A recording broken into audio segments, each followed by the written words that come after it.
Thank you, Lee. Thank you, Lee. Thank you.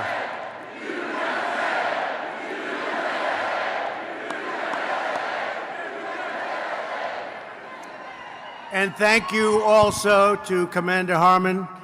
We're grateful for your service, for your leadership, and this incredible organization. That's what it is. It's incredible.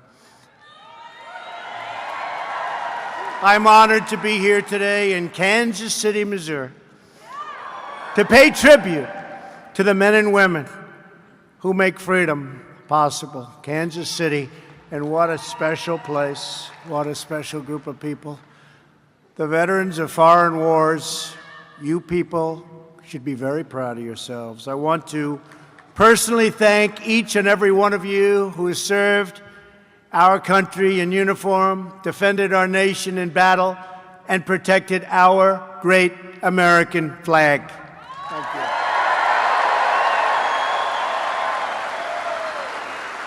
I also want to recognize a great Kansas City legend who I met today at the plane, somebody that I've been a fan of for a long time, a member of the Baseball Hall of Fame, George Brett of the Kansas City Royals. Where's George? He's around here someplace.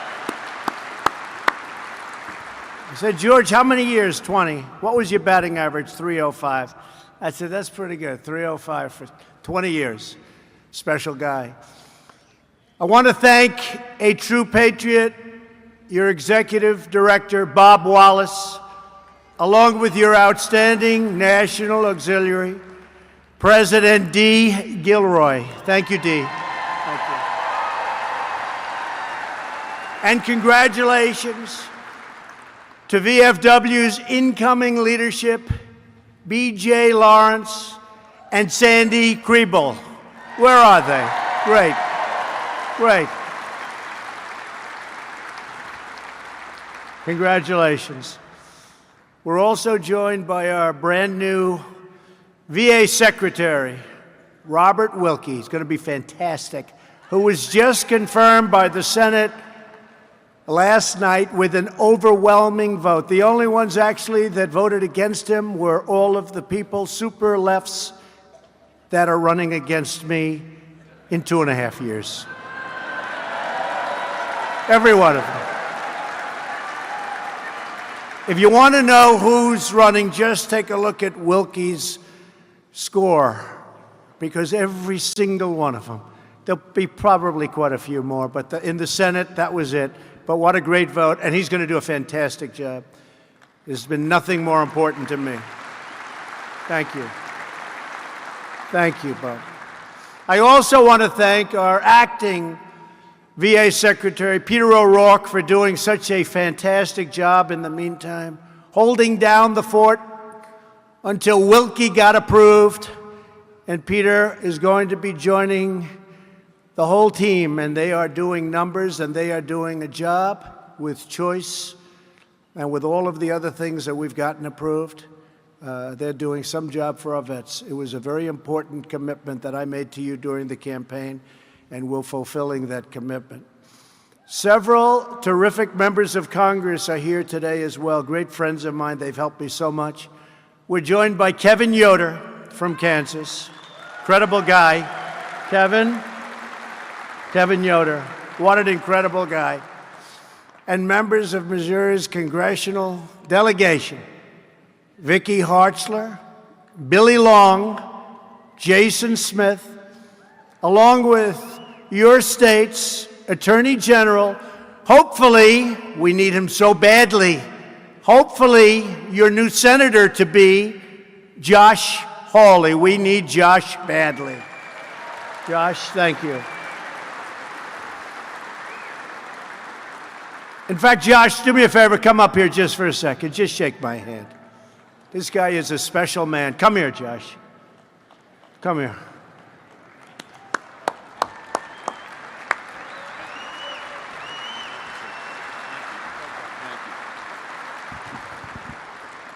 Well, it's an incredible honor to be here today. Thanks to all of you for your service and what you mean to this country. But how about the leadership of President Donald Trump? What do you think?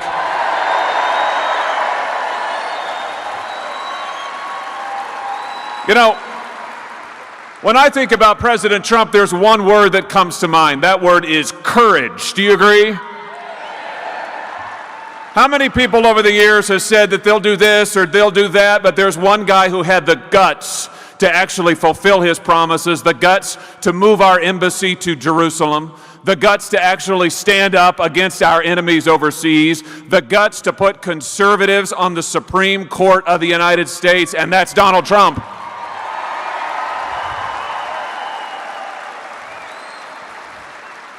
You know, the president always says we're at a turning point moment as a country. It's a critical time for our country, and he's providing the leadership that this country needs as we lead the world into this new century. And now I tell you what, I think he needs reinforcements in Washington, D.C. Do you agree with that? So let's do this.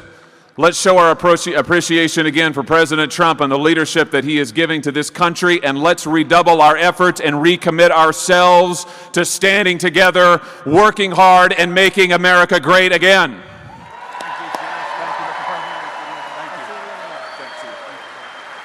Wow. Goodbye, folks. That was great. What a great young man. Before going any further, I want to take this moment to send our prayers to the victims of the tragic boat accident that took place in your great state last week. And I have to tell you, the whole world was watching that. We lost 17 beautiful souls, including 9 members of one family, and babies for whom life was just beginning. Their lives were cut short, but they and their loved ones will never, ever be forgotten. A tragedy. We will hold their memory close to our hearts. I want to thank your governor, Mike Parson, friend of mine, a great person, for his leadership during this terrible tragedy, along with the Coast Guard and all of the first responders who were incredible. Thank you very much. Thank you.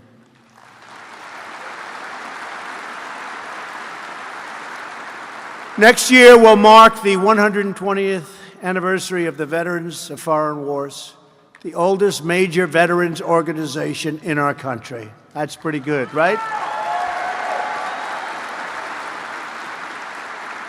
For more than a century, the VFW has represented American heroes who promoted American values, and they did so with honor. You are the universal symbol of the patriotic pride that beats loudly in every single American heart. We don't apologize for America anymore. We stand up for America. We stand up for the patriots who defend America.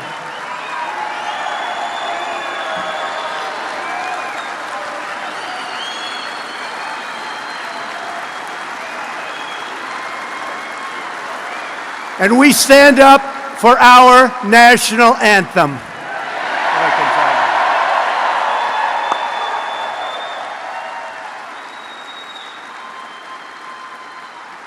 We're putting America first again, and we are seeing the incredible results.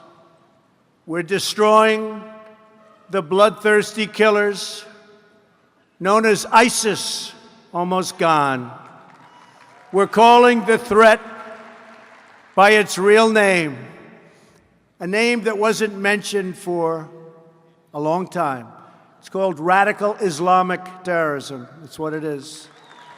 You have to know your enemy before you can defeat your enemy.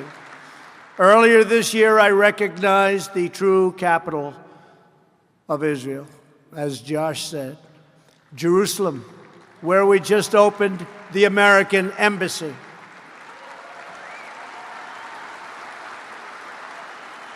They thought it would never be named, and after it was named, they thought it would never get built.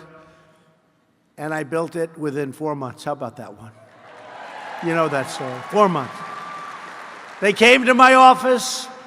They had a document to be signed, $1 billion for the embassy. I said, $1 billion? They didn't have a site. They didn't know anything. And our great ambassador to Israel called, David Friedman, who's a very successful lawyer in New York City, one of the most. And he said, you know, we could do it a lot faster. We have a great site. We have a building already on the site. We could renovate the building quickly, and we could open the embassy if you'd like to do that, sir. I said, how much would it cost? He said, $150,000. I said, what? What? He said, I think we can do it in 4 months. So we're talking about $1 billion, maybe in 20 years, maybe never, probably never happens, right? We know what goes on. Besides that, I'd rather build ships or I'd rather build something else if we can save the money. If we can save that money, let's use it wisely. So I said, David, let's not do 150. Let's do like, how about 400,000 and make it nicer. And it's beautiful. It just opened, and it is beautiful. So we're many years ahead of schedule. And I understand, frankly, every president for the last many presidents has said, we're going to open our embassy in Jerusalem. And then they never did it. They all failed. They never did it. And I understand why, because when it came time and when people were hearing rumors about it, I was inundated from calls of every leader from all over the world, imploring me, even demanding that we not do it, to a point where I never took their calls unless I called them back after I did it. You know, it's one of those jobs. Let me call it back. I was getting calls from kings and presidents and dictators. I was getting a call from everyone. And when I knew what it was about, I'd say, tell them I'll call them next week. Then I called them and I said, oh, I didn't know you felt that way. Well, it's too late. It's hold on. But I understand why they didn't do it, because there was tremendous pressure. We did it. We're proud of it. It's there. Enjoy it.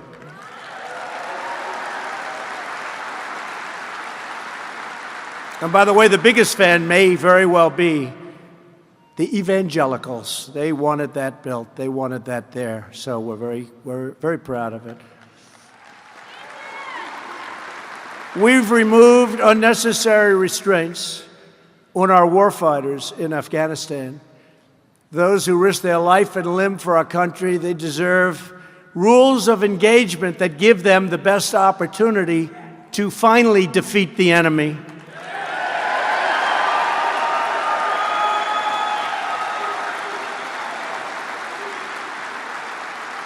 And we're making, for the first time in years, we're making a lot of progress in Afghanistan. I withdrew the United States from the horrible, one-sided Iran nuclear deal.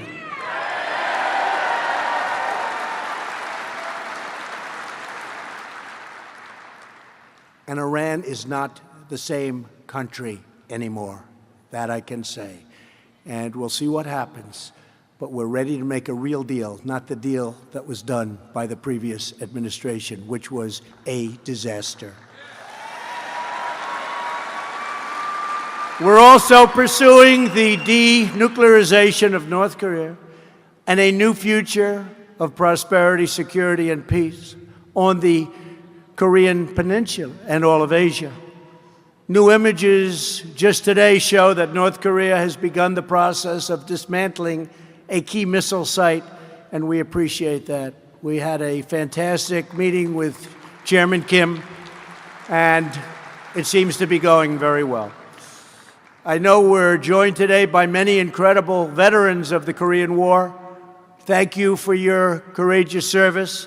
As you may know, we're also working to bring back the remains of your brothers in arms who gave their lives in Korea, and I hope that very soon these fallen warriors will begin coming home to lay at rest in American soil.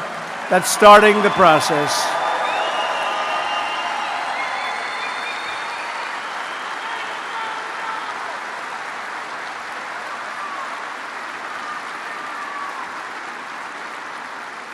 At the very end of our meeting, I said to Chairman Kim, good relationship, good feeling. I said, I would really appreciate if you could do that. He said, it will be done. So I was very happy, and I think that process is starting fairly soon, we hope. because we believe in no American left behind. We believe in that, right? No American left behind. I want to thank the VFW for your devotion to our fallen heroes, unknown soldiers, prisoners of war, and those missing in action and their families. No one better understands the horrors of war than the people in this room. It is the warrior who bears the scars of battle and who prays most fervently for peace. That is why we remember George Washington's advice that the best way to preserve the peace is to be prepared for war.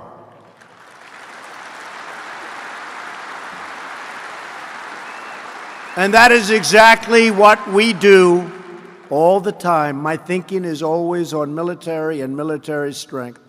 That is why I'm proud to report that we are now undertaking the greatest rebuilding of our United States military in its history. We have secured $700 billion for defense this year and $716 billion next year, approved.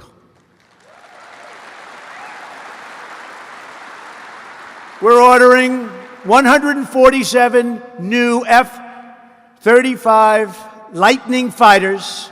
This is an incredible plane. It's stealth. You can't see it.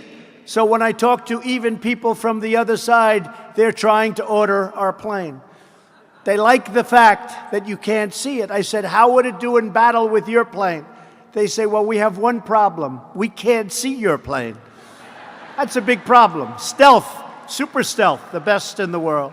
We make the best military equipment in the world. Also, remember this, jobs. We're ordering 239 Apache and Black Hawk helicopters. You know what they are. They're incredible. 19 major naval vessels and nearly 8,000 Humvees. And these will be Humvees that are used by our great soldiers, not handed out to everybody like you've been reading about in the past. All made right here in the USA. And we're adding nearly 30,000 new soldiers, sailors, airmen, and Marines. And I've directed the Pentagon to begin the process of creating the 6th branch of our military. It's called the Space Force.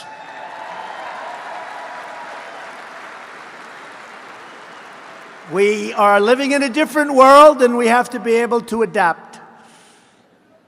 And that's what it is. A lot of very important things are going to be taking place in space. And I just don't mean going up to the moon and going up to Mars, where we'll be going very soon. We'll be going to Mars very soon. But from a military standpoint, space is becoming every day more and more important. I'm also thrilled to say that we have secured for our military service members and their families the largest, you don't really want it. You're too patriotic for this.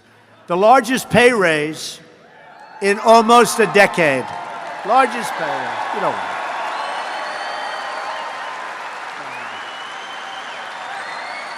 it. You don't want it.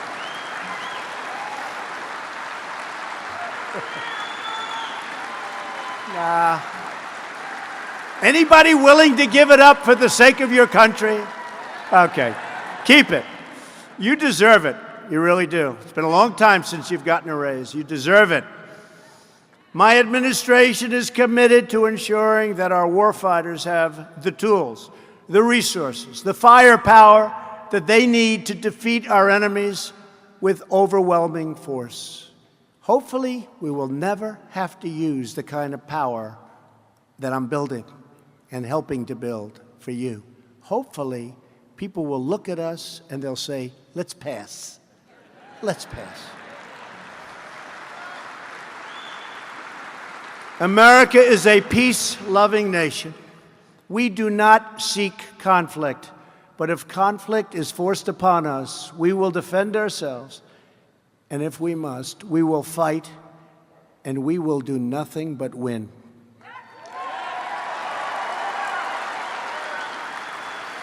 As the great General MacArthur once said, in war, there is no substitute for victory.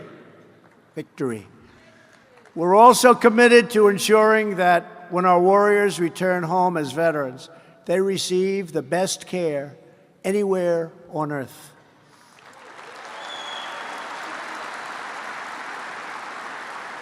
Since taking office and working alongside of the VFW, and by the way, your representatives have done an incredible job on helping us with the VA. Complicated subject, so many different things. They helped us so much because we put in legislation. I said, let's make sure it's legislation that's good and that works, not legislation that's obsolete before we even get it. If we're going to fight like hell to get everybody to approve it, let's get approved what's good. And we've enacted some of the largest VA reforms in the history of the VA. Probably the largest.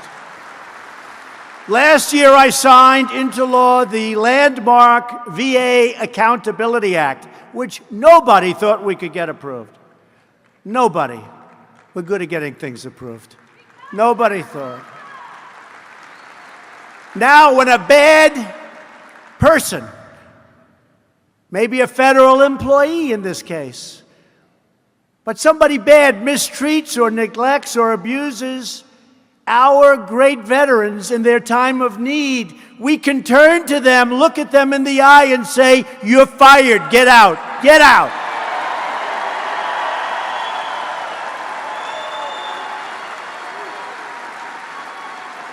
Before there was nothing you could do, you had to live with these people. You've gotten rid of a lot of people over the last year. Only the bad ones. The good ones we cherish. We cherish the good ones. But we had some bad apples, and they're gone. As promised, we established the White House VA hotline, and every VA medical center now offers same-day emergency mental health care, something very important. We're greatly expanding telehealth and walk-in clinics so our veterans can get anywhere at any time. They can get what they need. They can learn about the problem, and they don't have to necessarily drive long distances and wait.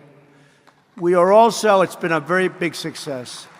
We're also processing veteran disability claims more quickly than ever before, by far.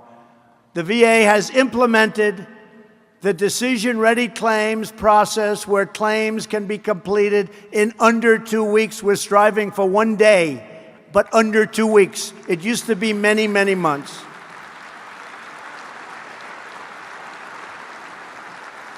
Last year, I signed legislation. It's amazing. I just said last year. It's been a long time already, isn't it? Huh? That was some campaign, wasn't it? I signed legislation so that veterans can use their GI Bill education benefits at any point in their lifetime. It's a big difference. They never expire, so vets can get the education they need when it is right for them. And with the VFW's tremendous help, we passed Veterans' Choice, the biggest thing ever, the biggest thing. That's got to be the biggest improvement you can have. So now, if you can't get treatment that you need in a timely manner, people used to wait 2 weeks, 3 weeks, 8 weeks. They couldn't get to a doctor. You will have the right to see a private doctor immediately, and we will pay for it. And you know what? It's very, very cost effective, and thousands and thousands of lives are going to be saved, and your quality of life is going to be so much better. So you don't have to wait online for 2.5 weeks to see a doctor like in the past. Veterans' Choice has been passed.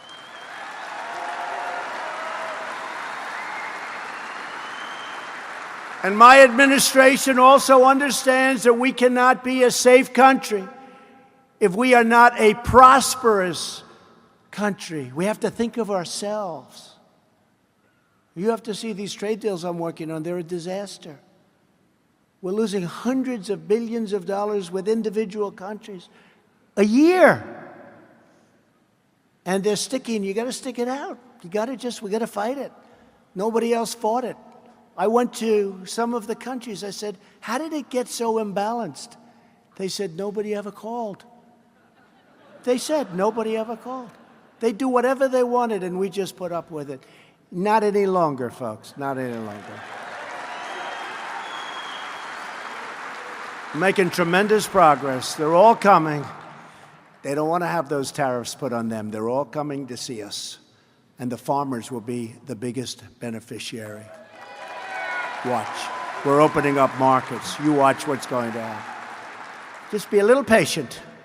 They're all aiming at anybody that likes me. And they have lobbyists like nobody's ever seen.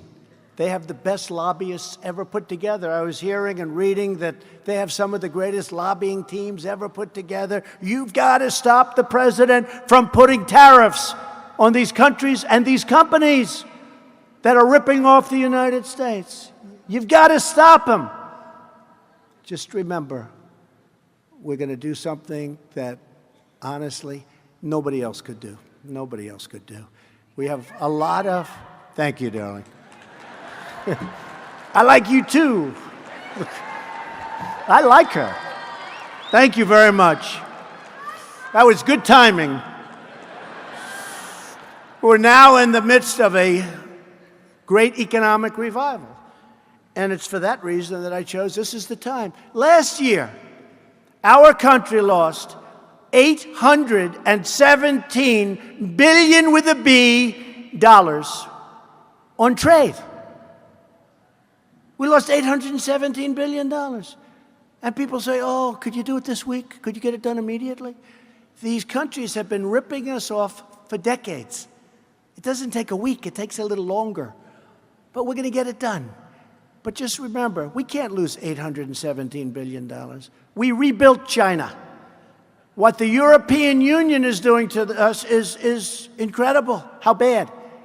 They made $151 billion last year, our trade deficit with the European Union. They sound nice, but they're rough. They're all coming in to see me tomorrow. They're all coming to the White House. I said, you have to change. They didn't want to change. I said, okay, good. We're going to tariff your cars. They send millions of cars. Mercedes, all of them. BMW, so many cars. I said, we're going to have to tariff your cars. They said, when can we show up? When can we be there? Would tomorrow be okay? No, folks, stick with us. Stick with us.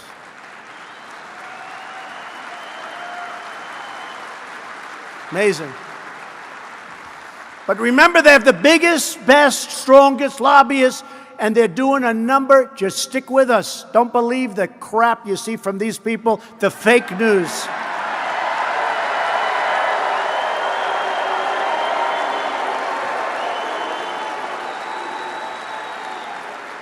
I mean, I saw a piece on NBC today. NBC, not just CNN. CNN's the worst, but I saw a piece on NBC. It was heart-throbbing. They were interviewing people. They probably go through 20, and then they pick the one that sounds like the worst. But they went through a group of people. In fact, I wanted to say, I got to do something about this Trump. Terrible. And that piece was done by the lobbyists and by the people that they hire. It was a total setup. This country is doing better than it's ever done before economically. This is the time to take off the ripoff of tariff. We have to do it. You know, other countries have tariffs on us. So when I say, well, I'm going to put tariffs on them, they all start screaming, he's using tariffs. China charges us, when we make a car, 25% tariff. We charge them 2.5%. Other than that, it's a fair deal. Okay? Similar things with other countries. like the European Union. They're a big abuser. But it's all working out. And just remember, what you're seeing and what you're reading is not what's happening. And I'll tell you, I have so many people that are so in favor, because we have to make our country truly great again. Remember? Make America great again, and then in 2.5 years, it's called Keep America Great. So the way we keep America great is to make at least reasonable, I'm not saying at least reasonable, at least fair trade deals, not stupid trade deals like we've put up with for 25 years. So we're changing it, and we're changing it rapidly.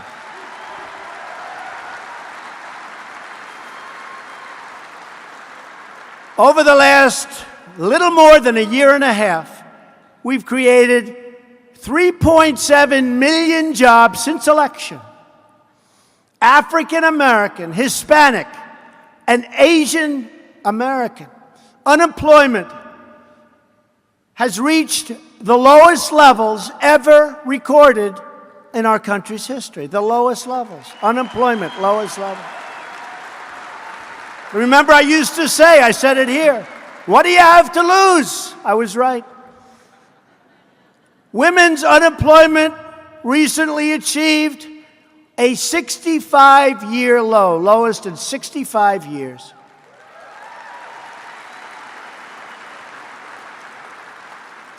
You'll like this one. Veterans' unemployment has fallen to the lowest level in almost 18 years. We're working to make it better, I'm sorry. You know, 18 years isn't so good when you hear history and 65 years. 18 years, and I'll guarantee within a month or 2 months that 18 will be even a much higher number. Take great care of our vets.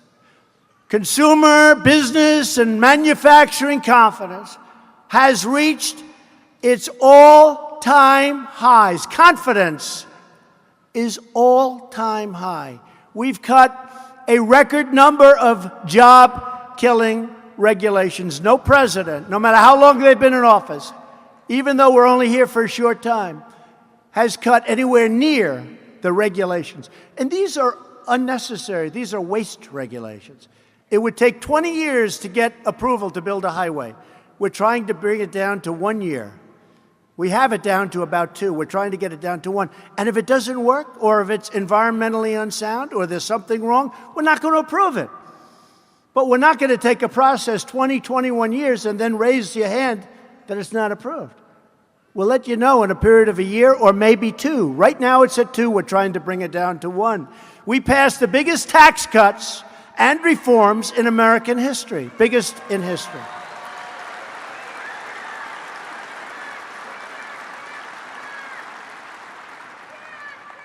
And unfortunately, we had tremendous opposition for lowering your taxes from Claire McCaskill.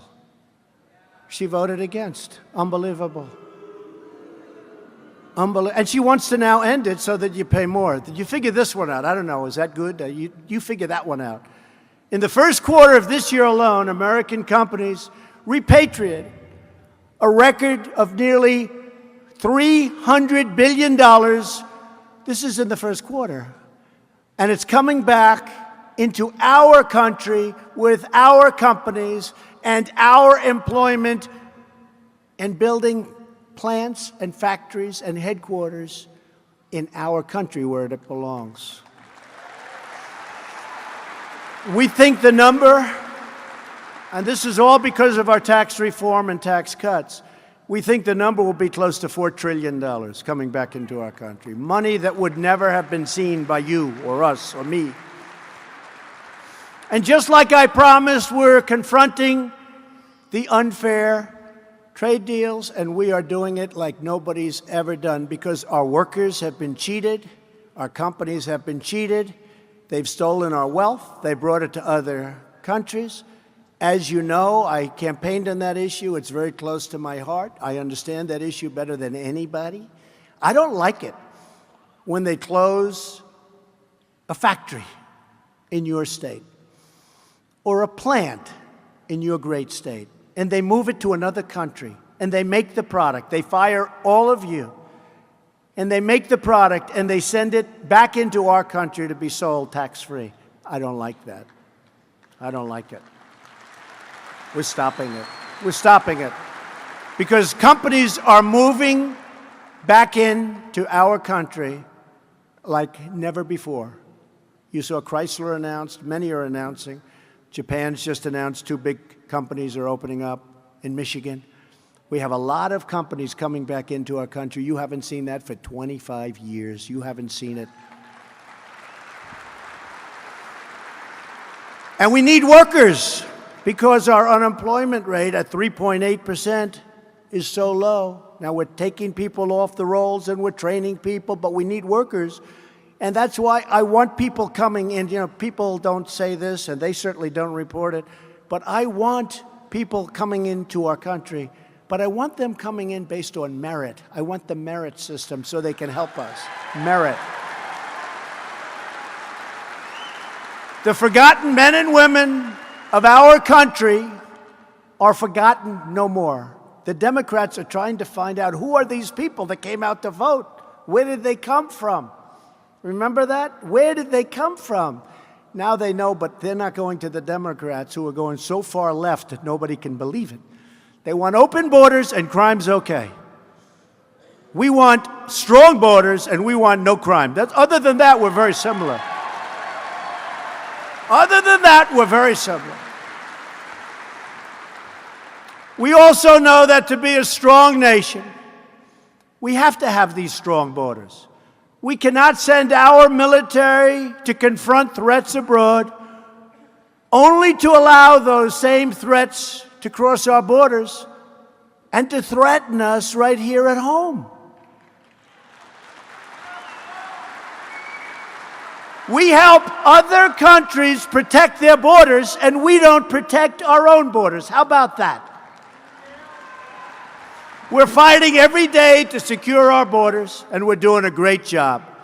But we're not given the tools. We have the worst laws in any country ever in history. We have catch and release. You catch them. And now we say, give me a name. Oh, good. Come back in a couple of years, we'll take you to court. You're released. This is the policy of fools. Catch and release. You catch even a criminal. You catch a bad person. You release the person as soon as you catch them. We have to end it. Despite that, we're doing a great job. And ICE. Oh, ICE. Thank goodness for ICE. Because we have some of the worst drug dealers, terrorists, criminals, and MS-13 gang members. And we're either throwing them the hell in jail or throwing them out of our country, and ICE goes up there and they walk in like it's another day in the office. Thank goodness for ICE.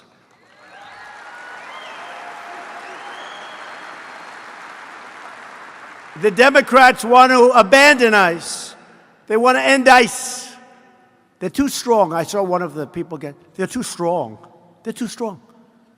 I think MS-13 is strong too. The only thing they understand is strength. They don't understand anything but strength.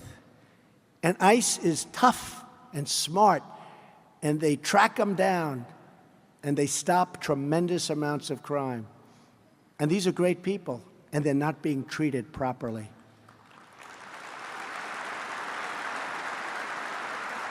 And the fact is, instead of supporting our ICE officers, many of these Democrat politicians who are really disciples of a very low IQ person, Maxine Waters, and perhaps even worse, Nancy Pelosi, they've launched vicious smears on the brave men and women who defend our communities. ICE officers work in dangerous conditions to protect our communities. And more than a third of ICE officers happen to be veterans themselves. About a third. But Democratic politicians want to abolish ICE. They want to see open borders. Can you imagine? You know, every once in a while you'll hear something, and usually you understand, like in deal making, you always have to understand the other side. When you hear open borders, when you hear get rid of ICE, when you hear some of the things that they're proposing, it's like you can't even understand it. Can you imagine? Open borders, you'd have millions of people pouring into our country. Millions and millions of people. Many people that you don't want in our country. But you would have millions of people pouring into our country. The crime would be unbelievable. And they want to get rid of the crime fighter on top of everything else. Open the border and get rid of your crime fighters. You don't understand it. Nobody understands it. But I hope they keep it up, because we're going to have a lot of fun in 4 months, and we're going to have a lot of fun in 2020 running against that. My administration will always stand proudly with the heroes of ICE and Border Patrol. They are heroes. And I want them to know that we thank them. The veterans of foreign wars understand better than anyone the importance of honoring those who put service to their fellow citizens before they put service to themselves. That's both at home and abroad.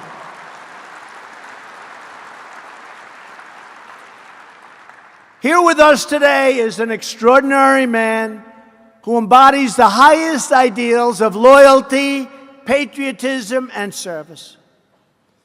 He is a World War II veteran from the great state of Pennsylvania. That's another one we won. We won you guys by 20 points, of course. I'm not going to bring that up. I'm not going to tell that to George Brett. 20 points. Many of you know him well. He's a lifetime member of the VFW. Sergeant Alan Jones. Where's Alan? Where's Alan? Sergeant.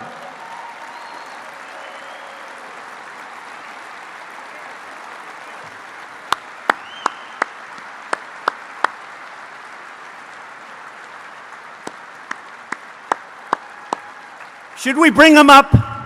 Come on, Alan.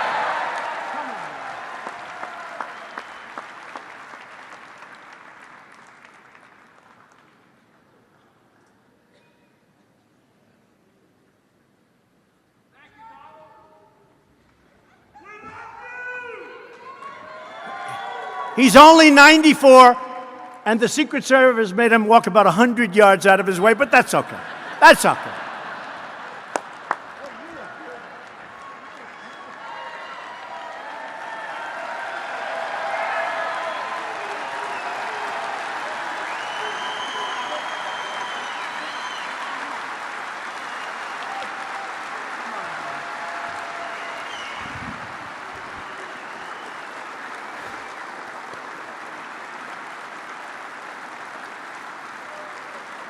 I just thank you.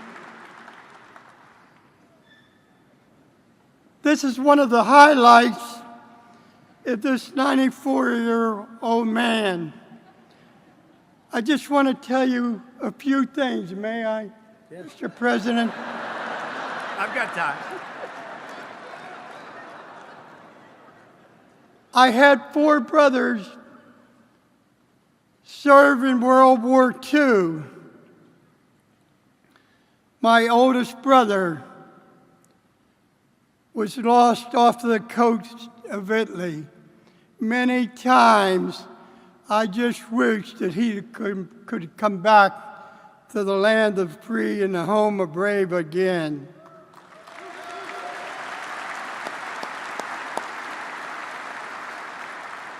I've given to the veterans of foreign wars 70 years of my life.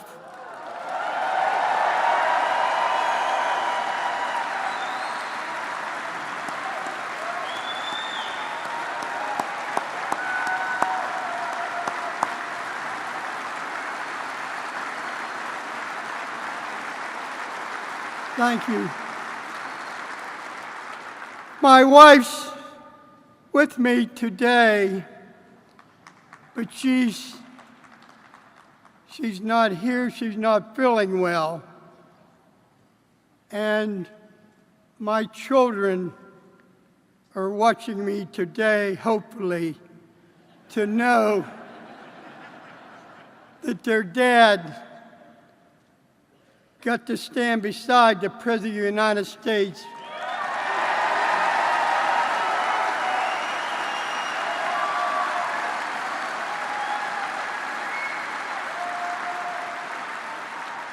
with the President.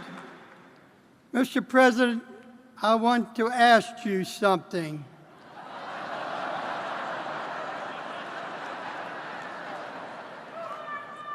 I've been told that I could never enter the Oval Office in Washington, D.C. I'm going to be 95 years of age, April 11th of next year. Hopefully, that you will allow me to bring my family into the Oval Yes. Office to meet you. Anytime you want.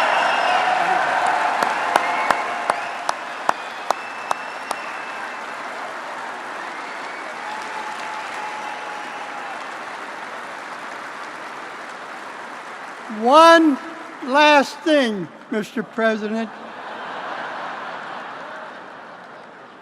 I want to tell you, Mr. President, this group knows not to give the mic to Alan Q. Jones when he's at a state convention or the national convention. I asked you to autograph this picture personally because was taken to you, with you, when you were running for election as the President of the United States. Thank you. Beautiful. Wow. Thank you. Let me have that. I have a good one here, Alan. That's so beautiful.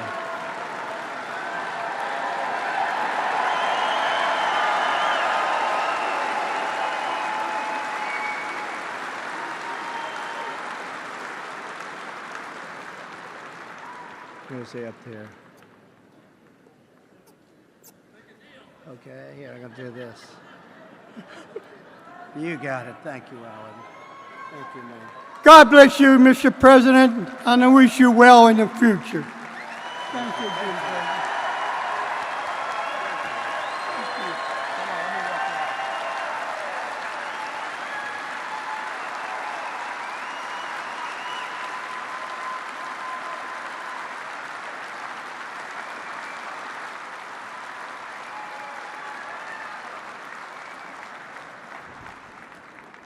I started to get a little bit concerned when he was finishing. Well, this is a president that will have you in the Oval Office, so all of my people back there, they're working it out already, okay? With honor. And we pay tribute not only to Alan, but to all of the heroes of the greatest generation.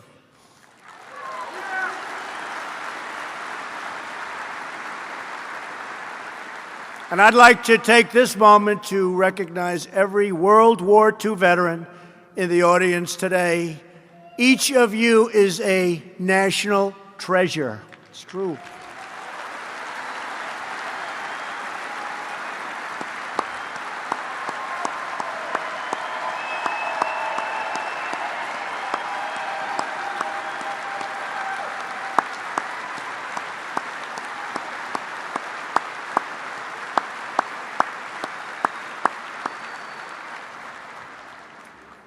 We will never forget what you did for us, ever.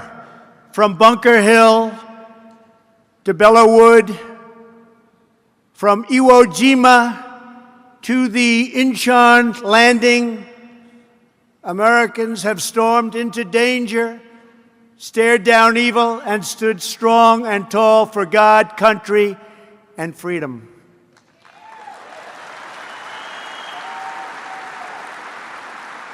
Anytime we see an American in uniform from the Army, Navy, Marines, Air Force, or Coast Guard, our hearts swell with pride.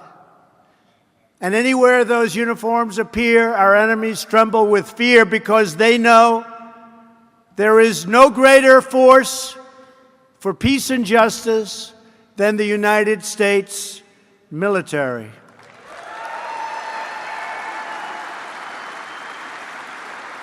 To every single member of the VFW, because of your service, your courage, and your example, we are restoring the dreams and the glory and the greatness of America. We will never give in, we will never give up, and we will never stop fighting for our country, our flag, and our freedom.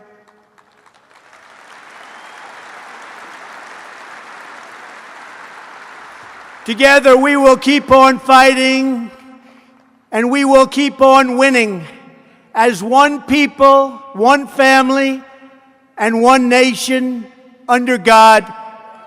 Thank you. God bless you. God bless our veterans, and God bless the United States of America. Thank you very much.